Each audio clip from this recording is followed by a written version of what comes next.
Salofalava, this is Pacific Waves from RNZ Pacific. I'm Susanna Swiswiki. Coming up, official results for Samoa's election due this week. Also, both countries have been competing within the security sector for a number of years now. Are Australia and China trying to win over Solomon Islanders? And to walk off the bus and be applauded as the team walked in, our girls deserve that so much. Women's Rugby World Cup identifies gaps for Pacific teams. Preliminary election results suggest Samoa wants to keep the status quo. Fast Party is in the lead and HRPP trails behind, while caretaker Prime Minister Fiame Naomi Mata'afa's newly established sub-party is behind both. In 2021, the Fast Party was born to challenge the long-dominant HRPP party.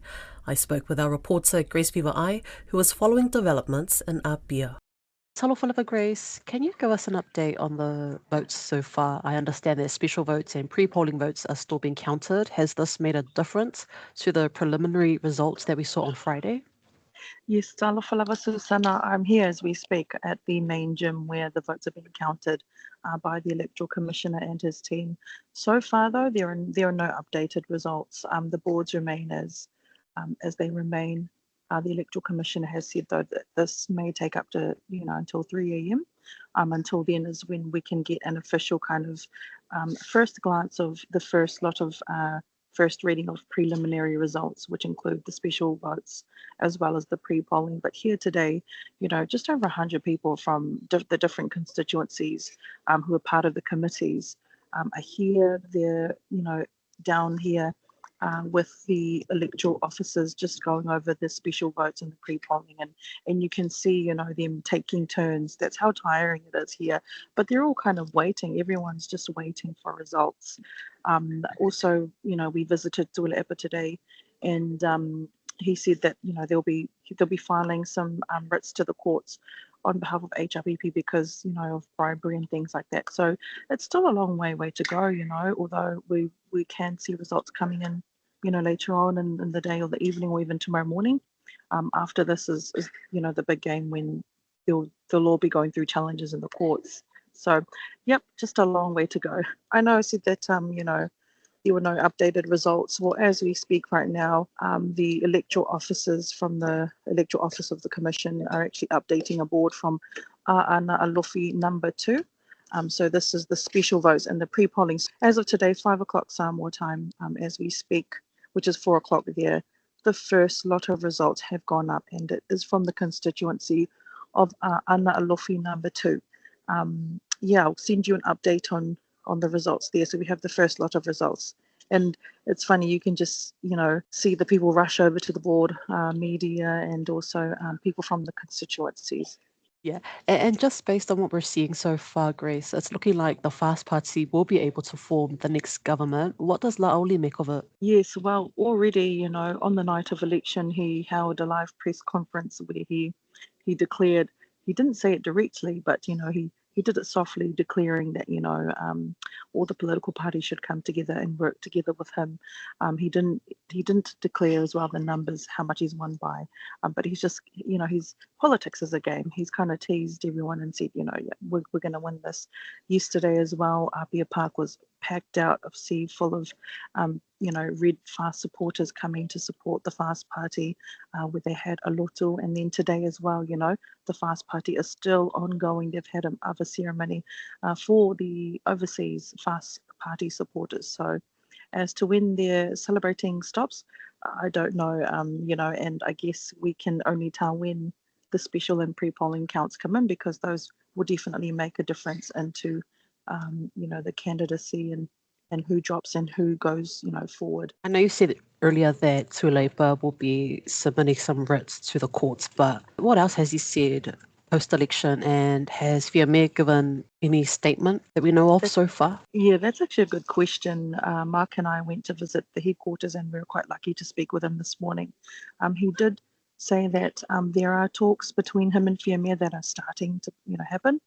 And that could be, a possible coalition or how they would tag team, I guess. He also, confirmed, I asked him, whether or not he'd step down, especially, losing 2 elections, and if he had felt that it was under his leadership. He actually said that this would be his last term. So, the next 5 years until the next election is when he'll be stepping down. So, and he also said, HRPP will be filing those challenges, and that, they're quite hopeful with those challenges to change the numbers. Australia and China have both gifted multi-million-dollar vehicle fleets to Solomon Islands, just weeks before Honiara is set to host the Pacific Islands Forum Leaders Summit. Prime Minister Jeremiah Manele says he's received the first 22 vehicles from a 61-strong fleet donated by Australia to the police force, while he's received 27 out of 40 SUVs from China, set aside for leaders at the meeting. Caleb Fotheringham asked Massey University Associate Professor in Defence and Security Studies, Anna Poles, if China and Australia are trying to win the hearts of Solomon Islanders. Australia has had a long-standing role in Solomon Islands as a security partner, and the 61 vehicle fleet is dedicated for security.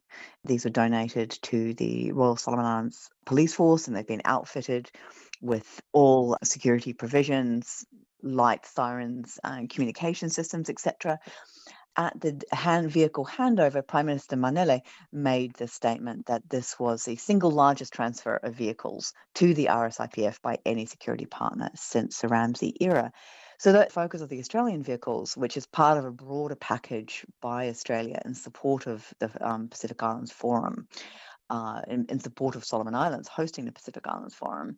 This package is very much focused on the security aspect and security provisions, and reflects Australia's role as a primary or key security partner or security provider in Solomon Islands. And obviously China too is also seen as a security partner of Solomon Islands. But the vehicle fleet that they have gifted is very much the sport utility SUVs from Great Wall Motors are for the purpose of leaders and delegates, transporting leaders and delegates at the Forum Summit. This does reflect the degree of competition between Australia and China in Solomon Islands itself. Both countries have been competing within the security sector for a number of years now. The timing is interesting, the fact that both China and Australia have given a big fleet of cars at a very similar time. It seems like it's almost the same time. Is it Australia and China competing against each other in a very obvious manner? Well, I think Australia certainly would have donated these vehicles as well as part of it, the broader package of support that it's providing to Solomon Islands government in order to host the forum leaders meeting. So I think that package would have taken place probably anyway. There is, of course, a temptation to see this as a consequence or as a outcome of the level of geopolitical competition surrounding this particular leaders meeting, with, of course, Solomon Islands having decided with this to not invite dialogue and development partners to this meeting, and that has amplified the geopolitical tensions around this meeting. So these gifts are, I'm sure, both Canberra and Beijing will be seeing these gifts as a means of demonstrating their commitment to Solomon Islands. Is Solomon Islands, are they playing off China and Australia?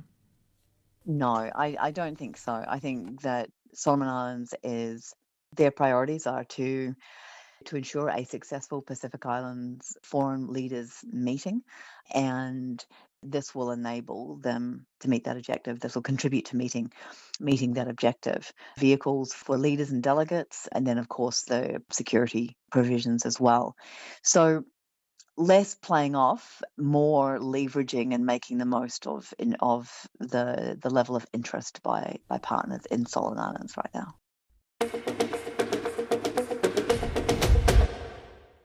There is a record 34 women candidates contesting this week's election in Bougainville. 14 are standing in the 3 seats reserved for women, with 20 in open electorates. Don Wiseman has more. In the 2020 election, 2 women won in open seats for the first time, but there are aspirations that more will be successful this time round. One of the organisations helping prepare women to enter politics is the Leitana Nehan Women's Agency. Its head, Helena Kenner, explained how they aim to raise confidence levels among aspiring women politicians. What politics is about, what is politics, the role of parliamentarians, and how to do manifestos. So we've been running training to women on that because women lack training. So we have experienced that in the past elections. Who contested knew a lot about what politics was. So we wanted to run training for more women so that they had the confidence in knowing what the responsibilities of parliamentarians would be. So that is why, and how to campaign as well. Amanda Masono, who held the North Bougainville women's seat, is standing in the Atolls Open, once held by her father. For her, one of the key involvements has been with the team negotiating for independence from PNG. She said by the end of the next term, in 2030, Bougainville should be enjoying the benefits of this, with control over a number of sovereign rights currently held by PNG, including fisheries. I think for me personally, I've been involved with negotiations between the national government and ABG in terms of the consultations after the referendum has been conducted. And now with the moderation talks with PNG government, I've been personally involved with that team. So for me, it's being in the process and getting to contribute to ensuring that Bougainville gets its independence. Theonella Roca-Matbob, the member for Yiro in central Bougainville, says she's very confident of holding against the 10 men standing against her. She says there's growing interest in how the region got Rio Tinto to take action over the Panguna mine. Ms Roca-Matbob, during this past term, led a campaign to have the mining multinational consider the damage caused by the mine it used to own. It was successful, with the company already paying for derelict mine buildings to be removed. Ms Roca-Matbob says there's a lot of interest outside of Bougainville in what's happened. One of the things that I've seen is there's an increased interest from both, international and national and local partners as well in understanding the areas where the assessment report has pointed out. Josephine Corner is standing in the Kokoda seat in central Bougainville. Josephine is the wife of the former BRA commander and presidential candidate Sam Kauna. She's competing against 12 men, but thinks the backing in Kokoda for a woman candidate is strong. Politics is also a family affair for Therese Kaitavara, whose son was elected last time and became a cabinet minister. Therese won the South Bougainville women's seat last time round and is hoping to retain it. She said helping her women constituents to sustain themselves economically is her most important aim. There's quite a few things that I have actually been helping the women with, especially helping them set up projects, like livelihood projects that women actually work with day in, day out, something that they know how to handle, they know how to manage. Elizabeth Pallin is one of 5 women standing in the Bougainville North Women's Reserved seat. The former teacher first stood in 2020, has wide political experience at the local government level. I believe that I can be able to take that leadership and build that link from the top down to the ward assembly level, which includes the community government, and vice versa, from the community government up to the top. So this is what I experienced, and that's the main reason why I'm contesting the seat. The 34 women, while a record number, remains a fraction of the male numbers of 370. The single-day poll is on Thursday, 4 September. Samoa's coach has spoken of the challenge of taking on full-time athletes at the Women's Rugby World Cup. 3 points is the sum total of Manusina Samoa's Rugby World Cup scoring so far, a penalty from the boots of Harmony Vato on Sunday morning. Christina Persico reports.